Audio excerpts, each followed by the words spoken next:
accompagné du ministre des Ressources animales, M. Adjouman. L'année dernière, le 16 décembre 2013, la CAPEC lançait donc l'ouverture des cérémonies commémoratives de ses 20 ans d'existence. Nous sommes ici donc ce jour, 5 mars 2014, donc pour clore les festivités marquant les 20 ans d'existence de la CAPEC.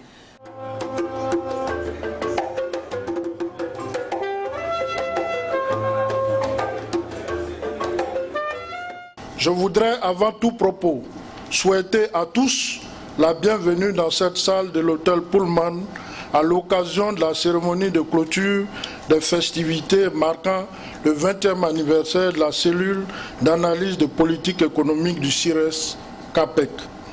Permettez-moi de saluer la présence distinguée de notre illustre parrain, son Excellence, Monsieur le Premier ministre, ministre de l'économie, des finances et du budget, qui rehausse la qualité de cette cérémonie. Excellence, Monsieur le Premier ministre, votre présence témoigne de l'importance que le gouvernement et au-delà, son Excellence, Monsieur le Président de la République, accorde à la question du renforcement des capacités en Côte d'Ivoire.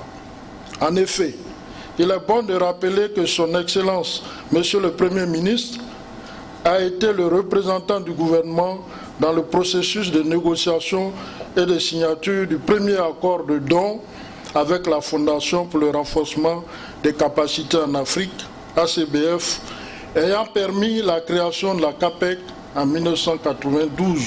Excellence, Monsieur le Premier ministre, honorables invités, Mesdames et Messieurs, qu'il me soit permis de souhaiter la bienvenue à notre hôte, Dr Kofi Noumon, directeur régional des opérations de l'ACBF pour l'Afrique de l'Ouest et du Centre, représentant du secrétaire exécutif de l'ACBF. Monsieur le directeur régional, je vous remercie infiniment pour votre présence et votre contribution au succès de ces festivités. Honorables invités, Mesdames et Messieurs, je voudrais vous exprimer ma reconnaissance pour votre présence massive et de qualité à cette cérémonie. Vous accordez en effet du crédit aux activités de la CAPEC et vous démontrez ainsi une fois de plus que cette cellule mérite attention et considération. Honorables invités, Mesdames et Messieurs, la présente cérémonie de clôture qui nous rassemble ce jour constitue l'apothéose des festivités du 20e anniversaire de notre cellule. Excellence, Monsieur le Premier ministre, la CAPEC, par ma voix, voudrait vous présenter une seule doléance, celle relative au besoin d'accroître la subvention de l'État pour le fonctionnement et surtout la pérennité de la CAPEC. Honorables invités, Mesdames et Messieurs, je voudrais terminer mes propos en réitérant mes remerciements à son Excellence, Monsieur le Premier ministre, à Monsieur le ministre des Ressources animales et halieutiques, au directeur régional de l'ACBF, aux partenaires techniques et financiers et à vous tous pour votre présence et votre soutien. Que la fête soit belle et que vive la CAPEC pour un appui toujours plus réussi à l'analyse de politique économique en Côte d'Ivoire. Je vous remercie. Merci, Monsieur le Président.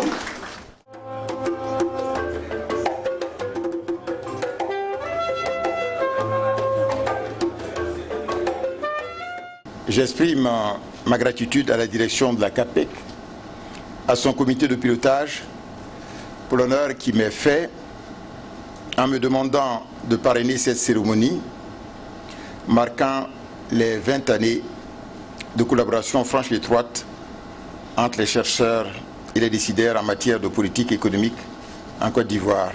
C'est avec beaucoup de joie que j'ai accepté donc cette demande, parce que pour le gouvernement, avec à la tête du pays son Excellence le président Alassane Ouattara, président de la République, la marche vers l'émergence à l'horizon 2020 de notre pays passe par plus de dynamisme et plus d'efficacité de nos institutions publiques, par une compétitivité plus grande de notre secteur privé et par une implication forte des organisations de la société civile. Tous ces changements nécessaires à l'atteinte de l'émergence ne peuvent s'obtenir sans innovation technologique, mais aussi et surtout sans le renforcement permanent des capacités des différentes institutions et structures en charge de conduire les réformes de l'action et l'action publique dans tous les domaines de la vie de la nation. D'où l'intérêt du thème de la présente communication qui nous a été demandé, vision du gouvernement relative aux structures de renforcement des capacités, telles que la CAPEC. Et je voudrais partager avec vous quelques réflexions que m'inspire ce thème. En guise d'introduction, je voudrais rappeler que l'un des déterminants importants du rythme de la croissance demeure l'acquisition de savoir, tel que soutenu par les théories de la croissance endogène et même différentes études empiriques.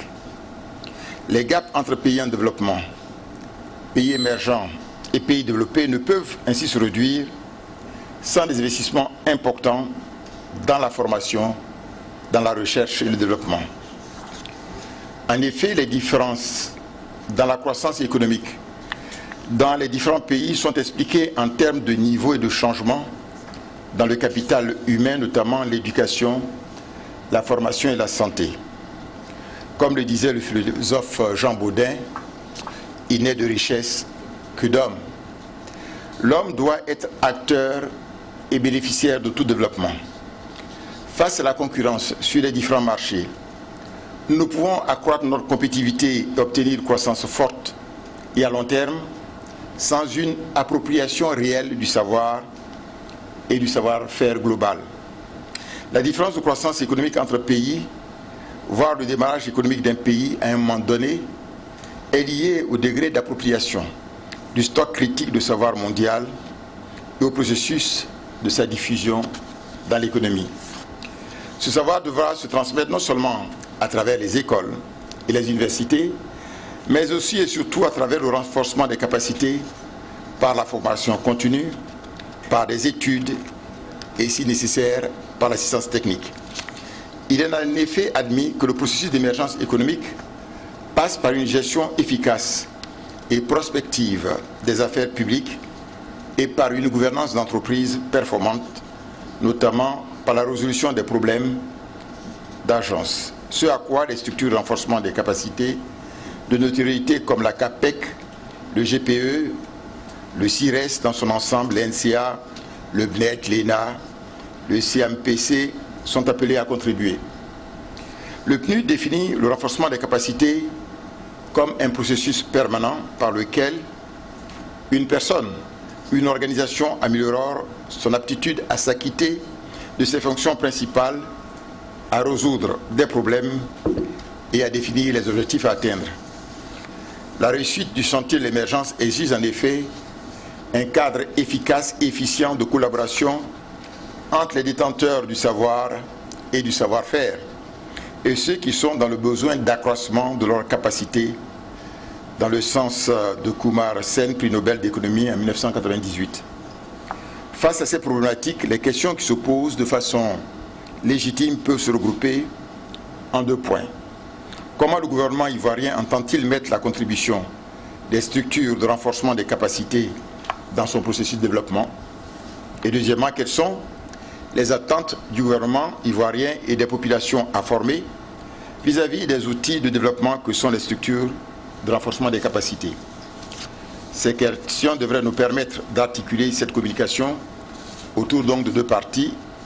La première partie portera sur la place des structures de renforcement des capacités dans la vision de développement de la Côte d'Ivoire et la seconde concernera, comme indiqué plus haut, les attentes du gouvernement vis-à-vis des structures de renforcement des capacités.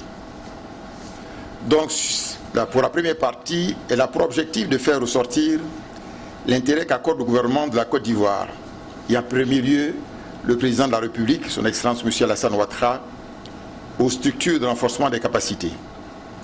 Pour ce faire, je commencerai par mettre l'accent sur le rôle assigné à ces structures dans les documents de politique et de stratégie avant d'aborder les actions en cours ou prévues en vue d'une grande implication de celles-ci. En ce qui concerne le rôle assigné aux structures de renforcement des capacités dans les documents de politique, je voudrais dire, mesdames et messieurs, comme vous le savez, tous, la Côte d'Ivoire a renoué depuis 2011 avec le processus de planification et s'est doté d'un plan national de développement PND 2012-2015.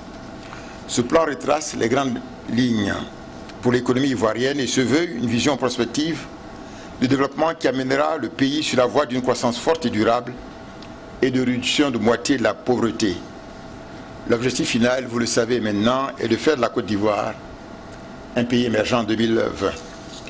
Le PND capitalise les acquis du processus de documents stratégiques de réduction de la pauvreté à travers la prise en compte des défis nouveaux, nés notamment de la décennie de graves crises qu'a connu le pays, des goulots d'étranglement pour l'atteinte des OMD, du programme économique et financier et du programme présidentiel et des sources potentielles de croissance du pays.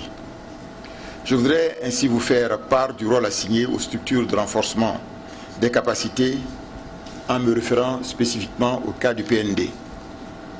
Le diagnostic établi au sujet de la gouvernance économique indiquait que les problèmes se rapportent à l'inadaptation du cadre juridique institutionnel au développement des filières économiques, à la mauvaise gouvernance des entreprises publiques, à la multiplicité et au manque de coordination des organes de contrôle. Ainsi, il y est inscrit comme deuxième résultat stratégique, la création de richesses nationales est accrue, soutenue et les fruits de la croissance repartis dans l'équité. Ce résultat ne sera obtenu que si nous continuons d'améliorer la gouvernance économique en mettant l'accent sur le renforcement des capacités des acteurs, en projection du cadrage macroéconomique en matière de gestion de la balance des paiements pluriannuelle et la gestion de la dette publique. Aussi, pour une gestion plus efficace et plus efficiente des finances publiques, les capacités des acteurs de l'administration, des collectivités territoriales et des organisations de la société civile en matière de contrôle du budget devront être renforcées. L'accent est aussi mis sur la nécessité de renforcer les capacités des acteurs aux techniques de négociation des prêts, aux pratiques et procédures des bailleurs de fonds, à la maîtrise de l'environnement national et international. En dehors de la gouvernance économique, la vision d'émergence de la Côte d'Ivoire indiquée dans le PND met l'accent entre autres sur la promotion du secteur privé qui passe par l'innovation technologique et la recherche scientifique. Le renforcement de la gouvernance du secteur agricole ainsi que le renforcement des capacités des organisations de la société civile telles que les associations féminines constituent également les résultats pertinents à atteindre. Il apparaît ainsi que le gouvernement accorde une place de choix au renforcement des capacités en vue de réduire les gaps en compétences et en savoir-faire qui pourraient freiner le processus de développement. Vous convenez avec moi, mesdames et messieurs, que tous ces besoins en renforcement des capacités demandent l'importance accordée aux institutions en charge de ce type d'activité. Aussi, différentes actions sont-elles menées afin de leur permettre de prendre la place qui leur revient. Donc, quelles sont les actions qui sont en cours en vue d'une plus grande implication des structures de renforcement des capacités? Ces actions concernent celles visant une contribution plus forte des institutions de renforcement des capacités aux études, aux projets et aux programmes actuellement en cours, et celles visant l'accroissement des capacités de ces institutions elles-mêmes. Abordant la question de l'implication des structures de renforcement des capacités au processus de croissance économique et d'émergence de la croissance, il faut signifier que le gouvernement essaie de tirer profit de l'expertise nationale dans la conduite des études et dans la formation des cadres de l'administration publique. Il s'agit de capitaliser sur les acquis du passé qui permettent à la Côte d'Ivoire de disposer de ressources humaines hautement qualifiées dans divers domaines. En ayant recours à ces compétences, le gouvernement vise à développer une masse critique de cadres de l'administration publique capables de faire face aux défis actuels et à venir auxquels devra faire face notre pays sur son sentier de l'émergence. Exemple donc du projet RENCAP, renforcement des capacités de l'administration publique, avec les contributions du programme GPE, CMPC, de la CAPEC et du CIRES. Je pourrais citer également les études menées par la CAPEC en appui donc de la SNGRC dans le cadre des stratégies de lutte contre la corruption en Côte d'Ivoire. étude menée par la CAPEC sur l'ouverture commerciale en vue aussi de l'éligibilité de la Côte d'Ivoire au programme MCC. S'il est convenu que des structures de renforcement des capacités d'excellence existent et peuvent contribuer efficacement à l'atteinte des résultats du PND, et s'il est aussi admis que le gouvernement devra faire de plus en plus appel à ceux-ci, il n'en demeure pas moins qu'elles ont aussi besoin d'être renforcées. À ce propos, un accord de dons portant programme pays de renforcement des capacités en Côte d'Ivoire, dont on a parlé tout à l'heure, PPRCI, a été signé en mai 2013 entre la Fondation pour le renforcement des capacités en Afrique, ACBF, représentée par son secrétaire exécutif, et l'État de Côte d'Ivoire que je représentais à ce moment-là. Ce programme de 5 ans est doté d'un budget global de 10 644 000 $ américains, soit environ 5 milliards de francs CFA. La contribution de la CBF, que je tiens à saluer une fois de plus, s'élevait donc à 5 millions de $ américains, soit 2,5 milliards de francs CFA, et le différentiel est apporté donc par l'État ivoirien. La composante 3 du PPRC vise l'accroissement des capacités des institutions de renforcement des capacités après un diagnostic faisant ressortir de nombreux obstacles à leur performance. Il est prévu à cet effet de clarifier les cadres institutionnels des structures de renforcement de capacités pour éviter les chevauchements et les déperditions de ressources.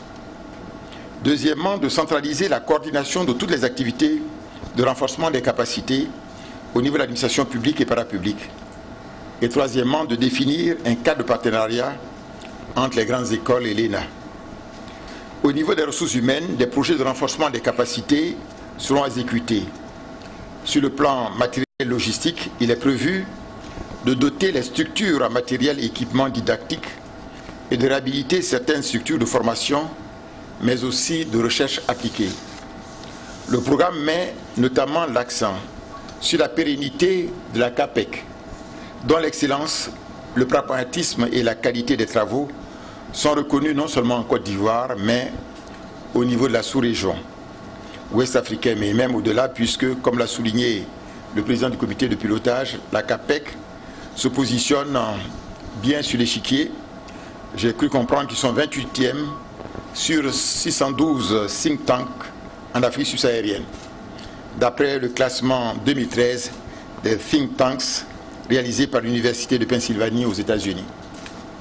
Ainsi, les différentes actions en cours mettent en exergue le désir du gouvernement de recourir aux structures de renforcement des capacités comme la CAPEC pour la réalisation d'études pouvant éclairer la prise de décision et pour la mise en œuvre de programmes de formation continue et d'assistance technique. Mais les structures de renforcement des capacités ont-elles les moyens nécessaires pour répondre de façon efficace aux besoins du gouvernement ainsi qu'à ceux du secteur privé et de la société civile? Donc, quelles sont donc les attentes du gouvernement vis-à-vis de ces structures de renforcement des capacités? Cette partie va aborder des aspects généraux en indiquant dans un premier temps les attentes vis-à-vis de toutes les structures de renforcement des capacités avant de mettre bien sûr l'accent en tant que parrain, puisque vous en avez parlé tout à l'heure, sur les attentes à l'égard de la CAPEC.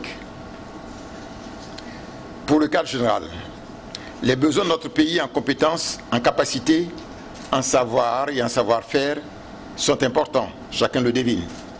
Si l'on s'accorde sur le fait que la Côte d'Ivoire regorge de ressources humaines de qualité, il est cependant vrai que nous n'avons pas encore atteint une masse suffisamment critique de cadres capables de conduire le développement. Les structures de renforcement de capacités sont plus que nécessaires pour aider à la définition et la mise en œuvre de politiques, notamment au niveau de la gouvernance économique. Pour ce faire, la Côte d'Ivoire a besoin de cabinets d'études, de recherche, de formation, de renommée avec des fortes compétences. Le classement des think tanks 2013 de l'Université de Pennsylvanie, dont je parlais tout à l'heure, a évalué seulement 17 think tanks en Côte d'Ivoire, contre 19 au Sénégal, 38 au Ghana et 57 au Kenya et 88 en Afrique du Sud. Quoique le nombre soit passé de 12 à 17 entre 2012 et 2013, il est en dessous de celui d'économies similaires comme celui du Sénégal et comme celui du Ghana. Vu l'importance de la contribution des think tanks au développement des pays et généralement l'apport de cabinets au renforcement des capacités, il y a besoin que le nombre s'accroisse et que la concurrence s'amplifie en vue d'une plus grande efficacité.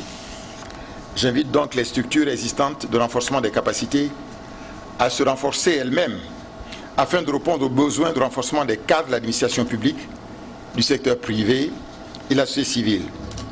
Elles devront s'affirmer par le recrutement de personnes hautement qualifiées, par la définition de mécanismes d'incitation appropriés afin d'attirer et de maintenir, disons, les oiseaux rares en matière de connaissances.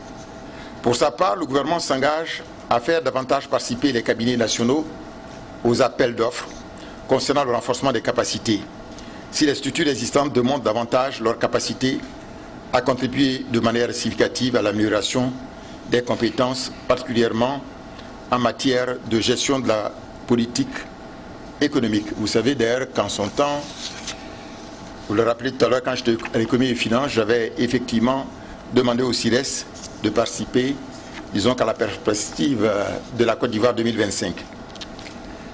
Les attentes pour une plus grande implication de la CAPEC dans la mise en œuvre de la feuille de route du gouvernement. Mesdames et messieurs, la CAPEC, qui fête ses 20 ans aujourd'hui, se présente comme un centre d'excellence qui compte dans le paysage des institutions de renforcement des capacités en Côte d'Ivoire. Au fil des années, elle a su construire sa notoriété à travers l'expertise indéniable de ses chercheurs. Beaucoup a été fait en 20 ans, mais aussi beaucoup reste à faire pour une plus grande contribution de la CAPEC au développement de la Côte d'Ivoire. J'ai appris que l'homologue de la CAPEC au Kenya, qui est Kipra, a développé un modèle de prévision économique sur lequel s'aligne la majeure partie des institutions, qu'elles soient nationales ou internationales. J'invite donc la CAPEC à aller dans ce sens. Nos directions de la prévision à l'économie, comme la prospective au plan, ont besoin d'une expertise nationale avérée pouvant les assister dans la modélisation macroéconomique. Dans cette perspective, le gouvernement prévoit de créer une cellule de veille stratégique et d'intelligence économique.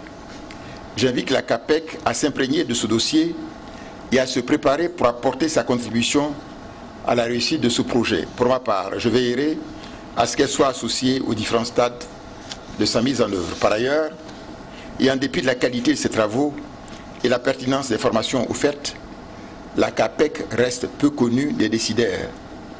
Il est donc nécessaire, plus que nécessaire, que la cellule puisse développer une stratégie de communication ciblée à l'endroit des potentiels bénéficiaires pour une meilleure visibilité.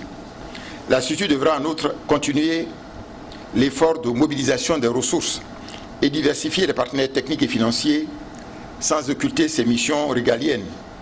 Elle devra développer et renforcer les partenaires avec d'autres institutions, les partenariats avec d'autres institutions nationales et internationales en matière d'études et de recherche, que ce soit donc le CIRES, que ce soit donc le BNET, l'INSEA, le PNUD, l'UNICEF, le CDD, etc.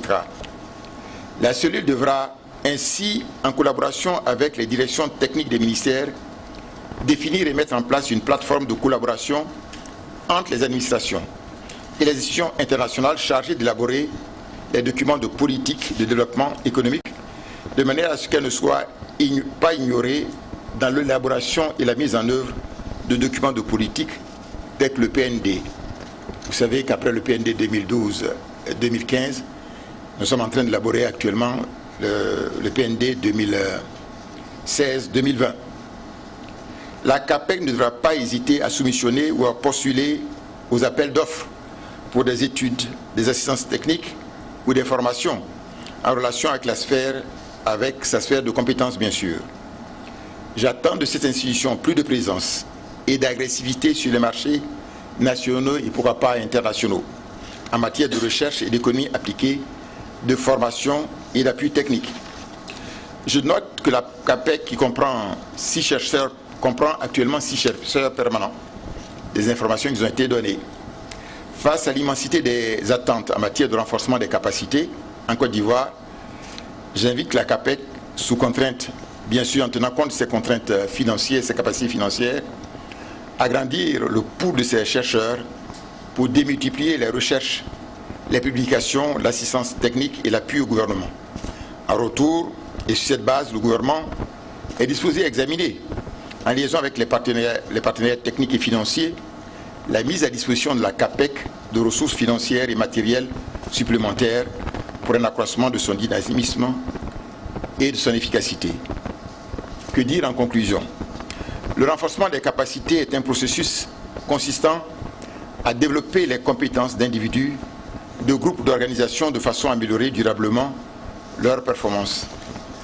La Côte d'Ivoire, comme chacun sait, qui a retrouvé l'espoir et s'est mise sur le chemin du développement après une grave décennie de crise, n'a pas encore une masse critique de ressources humaines capable d'accompagner sa marche vers l'émergence. Il y a donc un besoin crucial en renforcement des capacités, tant au niveau de l'administration publique, du secteur privé que de la société civile. Le gouvernement, avec à sa tête son Excellence M. Alassane Ouattara, président de la République, voudrait compter sur les structures de renforcement des capacités pour atteindre les objectifs du PND 2012-2015 en vue d'une Côte d'Ivoire émergente à l'horizon 2020. Aussi, différentes actions sont-elles en cours pour une plus grande implication des centres de recherche et des structures de renforcement des capacités compétentes et dynamiques. Je suis heureux de pouvoir compter sur la CAPEC parmi ces structures. Créée, comme chacun sait, on l'a dit tout à l'heure, il y a une vingtaine d'années, la cellule est maintenant reconnue être outillée dans la recherche appliquée, l'appui technique et la formation continue de courte durée. Cependant, elle gagnera en excellence et deviendra beaucoup plus incontournable si elle arrive à favoriser plus de synergie entre elle et les potentiels bénéficiaires de ces activités. Le gouvernement est prêt à l'accompagner.